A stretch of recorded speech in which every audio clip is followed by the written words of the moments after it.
오늘 저희들 함께 보실 하나님 말씀은 사도행전 9장 23절에서 30절입니다. 여러 날이 지나매 유대인들이 사울 죽이기를 공모하더니 그 계교가 사울에게 알려지니라. 그들이 그를 죽이려고 밤낮으로 성문까지 지키거늘 그의 제자들이 밤에 사울을 광주리에 담아 성벽에서 달아내리니라. 사울이 예루살렘에 가서 제자들을 사귀고자 하나 다 두려워하여 그가 제자됨을 믿지 아니하니 바나바가 데리고 사도들에게 가서 그가 길에서 어떻게 주를 보았는지와 주께서 그에게 말씀하신 일과 다메섹에서 그가 어떻게 예수의 이름으로 담대히 말하였는지를 전하니라. 사울이 제자들과 함께 있어 예루살렘에 출입하며 또 주 예수의 이름으로 담대히 말하고 헬라파 유대인들과 함께 말하며 변론하니 그 사람들이 죽이려고 힘쓰거늘 형제들이 알고 가이사랴로 데리고 내려가서 다소로 보내니라. 사울은 주님을 만나고 변화된 후 고독한 광야로 나가 주님을 더 뜨겁게 만납니다. 광야 속에서 주의 음성을 들으며 그의 영성과 신학을 재정비했습니다. 하나님께 깊이 기도하면서 하나님의 부르심을 확신한 사울은 약 3년 만에 예수님을 배웠던 다메섹으로 다시 돌아왔습니다. 그는 큰 뜻을 품고 아라비아에서 다메섹으로 왔을 겁니다. 그러나 그를 기다리는 것은 환영이 아니었습니다. 냉혹한 현실, 수많은 어려움이 그를 기다리고 있었습니다. 장애물이 기다리고 있었습니다.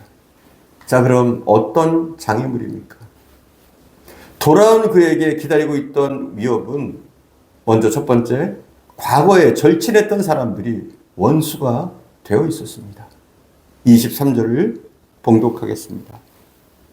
여러 날이 지나매 유대인들이 사울 죽이기를 공모하더니 그는 생명의 위협을 받습니다. 전에는 예수 믿는 사람들을 결박하도록 위임할 정도로 사울은 신뢰받던 사람이었습니다. 그런 굳건하는 사람이 마음이 변했습니다. 그러나 변화된 그를 보고 이제 동료였던 그들이 사울을 죽이려고 공모합니다. 24절에 보면 계획만 세운 것이 아니라 집요하게 밤낮으로 그를 죽이려고 성문을 지켰습니다. 또 두 번째 박해는 어려움은 무엇이냐? 과거에 그가 박해했던 그리스도인들이 그의 변화를 믿지 않았습니다. 26절입니다. 사울이 예루살렘에 가서 제자들을 사귀고자 하나 다 두려워하여 그가 제자됨을 믿지 아니하니 그를 죽이려고 덤벼드는 사람들로부터 그가 취할 수 있는 방법은 일단 다메섹을 떠나는 것이었습니다. 안전하게 거할 수 있는 곳은 기독교인들이 거하는 예루살렘이라고 생각했습니다. 그러나 제자들도 그를 환영하지 않았습니다. 사울이 만나고자 하나 사귀고자 하나 누구도 상대해 주지 않았습니다. 왜냐하면 그를 두려워했고 그의 제자됨을 믿지 않았습니다. 그는 결국 그 어느 쪽에서 환영받지 못하는 신세가 되었습니다. 그럼에도 불구하고 유대교에서 개종한 사울은 복음을 힘차게 전했습니다.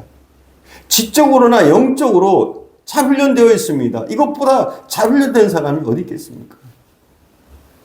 간단히 생각하면 바른 길을 가니까 하나님이 도와주시고 복 주셔서 복음이 잘 전파되고 모든 것이 순탄해야 되는데 오히려 명예를 얻고 형통해져야 되는데 이렇게 돼야 보기도 좋고 감사할 텐데 오히려 거꾸로입니다. 잘 준비된 마을인데 하나님을 만난 마을인데 오히려 극심한 반대자와 박해자가 생깁니다. 그는 결국 자기 고향 길리기아 다소로 갑니다. 어쩔 수 없이 그곳으로 피한 겁니다. 길리기아 그 다소에서 12년을 지냅니다. 얼마나 힘들었을까요? 사명감에 불타던 그 사명들이 12년이면 꺾일 만한 그런 시간입니다. 여러분 한번 상상해 보세요. 나는 잘 준비되었고 하나님을 하려고 그렇게 애를 쓰는데도 불가항력입니다. 그리고 그 누구도 그를 인정해 주지 않고 알아주지 않습니다. 아라비아 광야에서의 3년, 길리기아 다소에서의 12년, 도합 15년의 무명의 생활이 그를 아마도 좌절할 수 있도록 만들었을 겁니다. 그럼에도 불구하고 그는 좌절하지 않았습니다. 우리도 새로운 마음으로 어떤 일을 하려고 하지만 우리에게 장애가 있을 수 있습니다. 내가 주의 일을 하려고 하지만 열심히 믿음으로 살려고 하지만 우리에게도 장애물이 오히려 나타날 수 있습니다. 뜻대로 일이 잘 풀리지 않을 수 있습니다.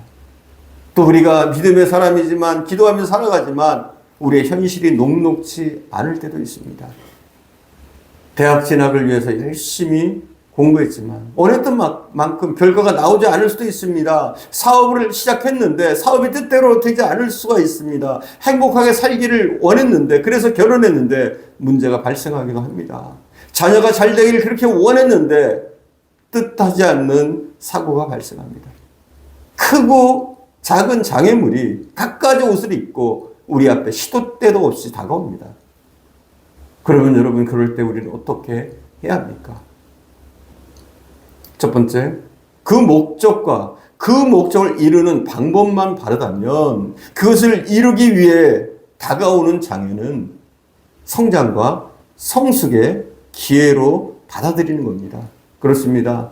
우리가 바르게 하고 있다면, 바른 목적을 향해 나가고 있다면, 또 바른 방법으로 그것을 하고 있다면 잠시의 장애, 어려움이 있다고 할지라도 염려하지 말고 그 순간들을 오히려 성장과 성숙의 기회로 만드는 것입니다. 바울이 왜 이런 어려움을 당하고 있습니까? 왜 바울이 힘들어야 됩니까? 예수님을 영접하고 예수님을 전하기 위해 살기로 결심했기 때문입니다. 선한 일을 하기로 다짐했기 때문입니다. 그리스도를 전하기 위해서 인생의 목표를 새롭게 했기 때문입니다. 사람이 이렇게 하였는데 그런 어려움이 없었겠습니까? 그의 굳은 결심에 오히려 더 많은 장애물들이 생겨납니다. 지금 이 바울의 현실을 일반적인 사건에 대입하면 한번 생각해 보십시오. 깡패로 같이 활동하다가 변화가 된 경우가 있을 수 있습니다. 그렇죠? 심각한 깡패였는데 어느 날 그가 변화돼서 경찰이 됐다고 해보세요. 그럼 같이 깡패 짓을 하든 나쁜 짓을 하든 폭력배들이 그를 좋아하겠습니까?